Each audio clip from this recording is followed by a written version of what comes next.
and welcome to my channel Amusni 2024 అండి.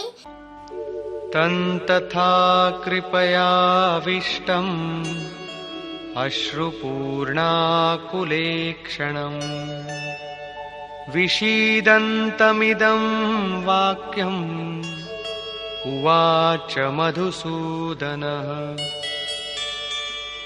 కరుణచే పరివ్యాప్తుడై అశ్రుపూరిత వ్యాకుల నేత్రాలు గల ఆ అర్జునినితో మధుసూదనుడు మదమును వినాశనం చేయు భగవంతుడు ఈ ప్రకారంగా అన్నాడు.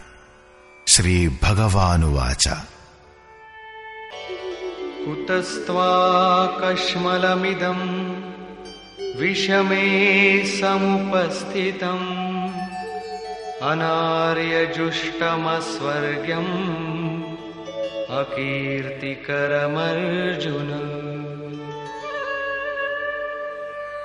అర్జున, ఈ విషమ స్థలంలో నీకు ఈ అజ్ఞానం ఎక్కడి నుంచి వచ్చి పడింది? విషమస్థలం అంటే దేనికైతే సమానంగా సృష్టిలో ఇంకొక స్థలం లేదో, దేని లక్ష్యమైతే పారలౌకికమో ఆ నిర్వివాద స్థలంలో నీకు అజ్ఞానం ఎక్కడి నుంచి వచ్చి పడింది? అజ్ఞానమే ఎందుకు? అర్జునుడు సనాతన ధర్మాన్ని రక్షించడానికి నడుం బిగించాడు.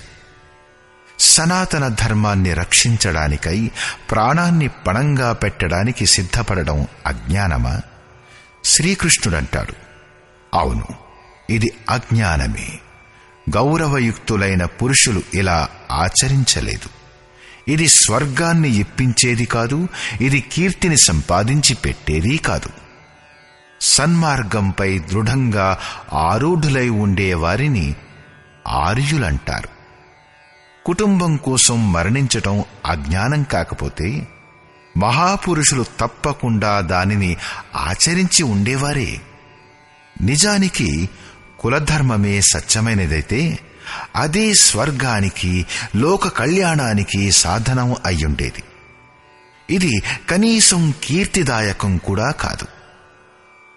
భక్తురాలు మీరా భజన చేయడం మొదలుపెట్టినప్పుడు, లోగు కహే మీరా భై బావరి సాస్ కహే కులనాశీరే, లోకం మీరాను పిచ్చిదంది, అత్తగారు కులనాశని అంది.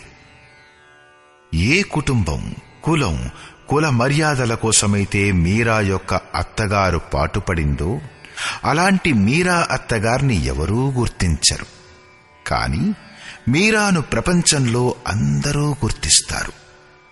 సరిగ్గా ఇదే ప్రకారంగా కుటుంబం కోసం కష్టపడే వారి కీర్తి ఎంతకాలం ఉంటుంది? దేనిలోనైతే కీర్తి లేదో, శ్రేష్ఠ పురుషులు మరిచిపోయి కూడా దేనినైతే ఆచరించలేదో అది నిజంగా అజ్ఞానమే. అందుచేత క్లైబ్యం మాస్మగమః పార్థ నైతత్వయ్యుపపద్యతే క్షుద్రం హృదయ దౌర్బల్యం త్యక్త్వోత్తిష్ఠ పరంతప. అర్జున, నపుంసకతను పొందకుము. అర్జునుడు నపుంసకుడా? మనం పురుషులమా? పౌరుషహీనుడే నపుంసకుడు. అందరూ తమకు తెలిసినంత వరకు పురుషార్థమే చేస్తారు. ఒక రైతు రాత్రింబగళ్ళు చెమట, రక్తం ఓడ్చి పొలంలో పురుషార్థమే చేస్తాడు. కొందరు వ్యాపారాన్ని పురుషార్థమనుకుంటే, ఇంకొందరు తమ పదవుల్ని దురుపయోగం చేయడమే పురుషార్థమనుకుంటారు.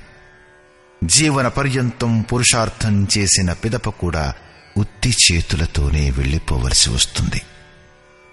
కాబట్టి ఇది పురుషార్థం కాదని స్పష్టమైపోతోంది. ఆత్మదర్శనమే శుద్ధ పురుషార్థం.